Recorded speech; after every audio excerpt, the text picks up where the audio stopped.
Jaleel CPM കൂടി അറിഞ്ഞുകൊണ്ടുള്ള ഒരു പ്രസ്താവനയാണോ ഈ നടത്തിയിരിക്കുന്നത്? ഇതുവരെ ഒരു തിരുത്തൽ ഇക്കാര്യത്തിൽ CPM നടത്തിയിട്ടില്ല. ജലീലിന്റെ അഭിപ്രായ പ്രകടനത്തോട് ഒരു പ്രതികരണവും CPM നടത്തിയിട്ടില്ല. മുൻപ് കല്ലറങ്ങാട് പിതാവ് പറഞ്ഞ സമയത്ത് മുഖ്യമന്ത്രി വാർത്താ സമ്മേളനത്തിൽ പറഞ്ഞതാണ്, ഈ മയക്കുമരുന്നിനെ മതവുമായി അല്ല, മതത്തിന്റെ നിറമല്ല ചാർത്തേണ്ടത്, പകരം സാമൂഹ്യ വിരുദ്ധതയുടെ നിറമാണ് നൽകേണ്ടത് എന്ന്. പക്ഷെ ഇപ്പോൾ ആ നിലപാട് ഇല്ല എന്നാണോ മനസ്സിലാക്കേണ്ടത്? ജലീൽ പറഞ്ഞിട്ടും ഒരു തിരുത്തലും ഉണ്ടാകാത്തത്.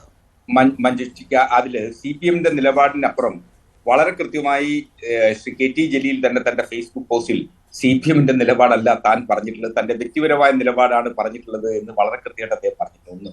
രണ്ടാമത്, ഏറ്റവും അടിസ്ഥാനപരമായി മനസ്സിലാക്കേണ്ടത്, സ്വന്തം മതത്തിനുള്ളിൽ ഏതെങ്കിലും അരുതായ്മകളും അനിഷ്ടങ്ങളും ഉണ്ടായാൽ അത് ഏറ്റുപറയുക, അത് സ്വയം വിമർശനാത്മകമായി സംസാരിക്കുക എന്ന് പറയുന്നത് ഏതൊരു മതബോധത്തിന്റെയും ഔന്നിത്യങ്ങളിൽ നിൽക്കുന്ന ഒരു വ്യക്തിക്ക് മാത്രമേ കഴിയൂ എന്നുള്ളത് കൊണ്ടാണ് ശ്രീ KT ജലീൽ അത്തരത്തിൽ സ്വയം വിമർശനാത്മകമായി പറഞ്ഞിട്ടുള്ളത്.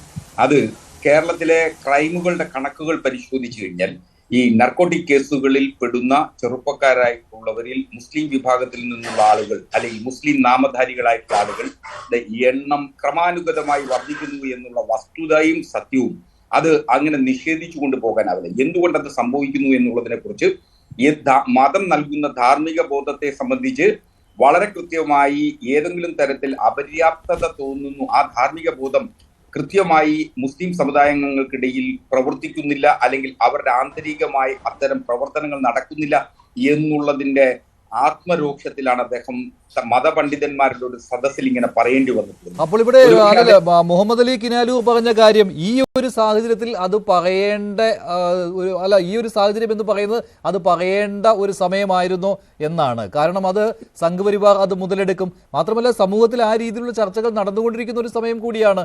ഈ മയക്കുമരുന്ന് കേസിൽ പിടിക്കപ്പെടുന്നവരുടെ പേരുകൾ ചികഞ്ഞു നോക്കുന്ന ഒരു സമയം കൂടിയാണ്. അപ്പോൾ ജലീലിനെ പോലെയുള്ളവർ അങ്ങനെ പറയുമ്പോൾ അതിന് കൂടുതൽ ബലം വരികയാണ്. അങ്ങനെയല്ല, രണ്ട് ഇസ്ലാമോഫോബിയ പടർത്തുന്നതിനു വേണ്ടി കേരളത്തിൽ രണ്ട് വാക്കുകൾ തെറ്റിദ്ധരിക്കപ്പെട്ട് ഉപയോഗിച്ചിട്ടുണ്ട്. ഒന്ന് നർക്കോട്ടിക് ജിഹാദ് എന്നും മറ്റൊന്ന് ലവ് ജിഹാദ് എന്നും രണ്ട് വാക്കുകളാണ്. ഈ രണ്ട് വാക്കുകൾ സമൂഹത്തിൽ തെറ്റിദ്ധാരണ വരുത്താനും അപരമത വിദ്വേഷം വളർത്തുന്നതിനു വേണ്ടി അത് ഉപയോഗിക്കുന്നതിനു വേണ്ടി ചില കുഴിഞ്ഞ ബുദ്ധികൾ ശ്രമിച്ചിട്ടുണ്ട്, കുൽസിത ശ്രമങ്ങൾ നടത്തിയിട്ടുണ്ട് എന്നുള്ള വസ്തുത മറച്ചു വെച്ചുകൊണ്ട് നമുക്കത് ചിന്തിക്കാനാവില്ല. മറിച്ച് ഇപ്പോ ഈ അവസരത്തിലല്ലാതെ മറ്റേത് അവസരത്തിലാണ് പറയാൻ കഴിയുക? ആ രീതിയിലേക്ക് കൊണ്ടുവരാൻ പറ്റും. ഇപ്പോൾ ലവ് ജിഹാദുമായും നർക്കോട്ടിക് ജിഹാദുമായും ഒക്കെ ബന്ധപ്പെടുത്തി പറയുവാൻ കഴിയും. ഏറ്റവും ഒടുവിൽ PC ജോർജുമായി ബന്ധപ്പെട്ടുള്ള വിവാദങ്ങൾ കത്തി നിൽക്കുന്ന സമയത്താണ് ജലീലിന്റെ ഈ പരാമർശം വരുന്നത്. സ്വാഭാവികമായിട്ടും അടുത്ത പ്രതികരണം എന്താണ്? PC ജോർജ് പറഞ്ഞതും ജലീൽ പറഞ്ഞതും തമ്മിൽ എന്ത് വ്യത്യാസമാണുള്ളത്? PC ജോർജിന് ജയിൽ, ജലീലിനോ അങ്ങനെ ഒരു കാര്യം വരുന്നു. അതോടൊപ്പം തന്നെ PC ജോർജിനെതിരെ ഇപ്പോൾ ലവ് ജിഹാദ് പരാമർശം നടത്തിയതിന് സർക്കാരിന്റെ ഭാഗത്തുനിന്ന് ഒന്നും ഉണ്ടാകുന്നില്ല, പോലീസ് കേസെടുക്കുന്നില്ല. ഇന്ന് യൂത്ത് ലീഗ് വീണ്ടും പരാതി നൽകുന്നു, മുഖ്യമന്ത്രിക്ക് പരാതി നൽകുന്നു. ഇതൊക്കെയുള്ളൊരു സാഹചര്യമാണിത്. മഞ്ജുഷ്, ഇതിൽ കാണേണ്ടത് അന്യമതത്തിന്റെ ഏതെങ്കിലും വിഭാഗത്തെ കുറിച്ചോ അന്യമതത്തിലെ ഏതെങ്കിലും പോരായ്മകളെ കുറിച്ചോ അരുതായ്മകളെ കുറിച്ചോ അല്ല ശ്രീ KT ജലീൽ വിമർശിച്ചിട്ടുള്ളത്. ഏതു മതത്തെയും വിമർശിക്കാനുള്ള സ്വാതന്ത്ര്യമുള്ള ഒരു നാട്ടിലാണ് നാം ജീവിക്കുന്നത് എന്നിരിക്കെ സ്വന്തം മതത്തിലെ മതപണ്ഡിതന്മാർക്ക് മുൻപിൽ അവതരിപ്പിക്കപ്പെട്ടിട്ടുള്ളത് ഇത് KT ജലീൽ ഇത് ആദ്യമായിട്ടല്ലല്ലോ ഇത് പറയുന്നത്. KT ജലീൽ സ്വർണ്ണക്കള്ളക്കടത്തും അതുപോലെ ഹവാല ഇടപാടുകളുമായി ബന്ധപ്പെട്ട് ഇതിനു മുമ്പും KT ജലീൽ അത്തരം നിലപാടുകൾ എടുത്തിട്ടുള്ള ആളാണ്.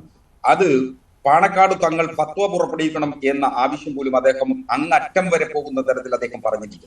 അപ്പോ മുസ്ലിം സമുദായത്തിനിടയിൽ ഈ ടാക്സ് ഇവേഷൻസ് എന്ന് പറയുന്നത് ഒരു കുറ്റകൃത്യമല്ലാതെ എന്ന തോന്നൽ ചില സമുദായങ്ങൾക്കിടയിൽ ഉണ്ട് എന്ന വസ്തുത മനസ്സിലാക്കിക്കൊണ്ടാണ് അദ്ദേഹം അന്ന് സ്വർണ്ണക്കള്ളക്കടത്തിനെയും ഹവാല ഇടപാടുകളെയും സംബന്ധിച്ച് വളരെ കൃത്യമായി അദ്ദേഹം ഒരു നിലപാടെടുത്തിട്ടുള്ളത്.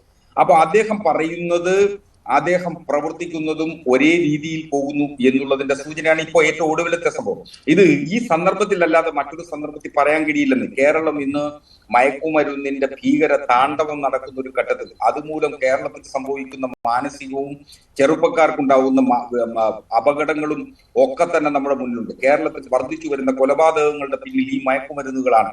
സ്വാഭാവികമായും ഇത് ഏതെങ്കിലും തരത്തിലുള്ള ഒരു നർക്കോട്ടിക് ജിഹാദാണെന്ന് തെറ്റിദ്ധരിപ്പിക്കപ്പെടുന്നിടത്താണ് പ്രശ്നം വരുന്നത്. ജിഹാദ് എന്ന് പറയുന്നത് ഏതെങ്കിലും കേന്ദ്രങ്ങളിൽ നിന്ന് ഉത്ഭവിപ്പിക്കുകയും ആ കേന്ദ്രങ്ങളുടെ ഇച്ഛയ്ക്കനുസരിച്ചും അവരുടെ ആശയ്ക്കനുസരിച്ചും ഒരു വിഭാഗത്തെ പ്രവർത്തിപ്പിക്കുകയും ചെയ്യുന്നതാണ് ജിഹാദ് എന്ന് പറയുന്ന രീതിയിൽ പ്രവർത്തിപ്പിക്കാൻ കഴിയുക. ഇവിടെ കേരളത്തിൽ ലവ് ജിഹാദ് എന്ന് പറയുന്നത് ഒന്നുപോലും റിപ്പോർട്ട് ചെയ്തിട്ടില്ലാത്തപ്പോൾ മീനച്ചിൽ താലൂക്കിൽ ലവ് ജിഹാദിന്റെ 400-ലധികം കേസുകളുണ്ട് എന്ന് പറയേണ്ടി വരുന്ന ഒരു വ്യക്തിയെ സംബന്ധിച്ച് അത് അപരമത വിദ്വേഷം പ്രചരിപ്പിക്കുന്നുണ്ട്. അതുകൊണ്ടാണ് ആ അപരമത വിദ്വേഷത്തിനെതിരെയാണ് നിശ്ചയമായും നിലപാടെടുക്കേണ്ടത്. ഇത് ശരി. പക്ഷെ ആ ലവ് ജിഹാദ് പരാമർശത്തിന് പിന്നെ ഒരു നിലപാടൊന്നും വന്നിട്ടില്ല. അത് മറ്റൊരു കാര്യം.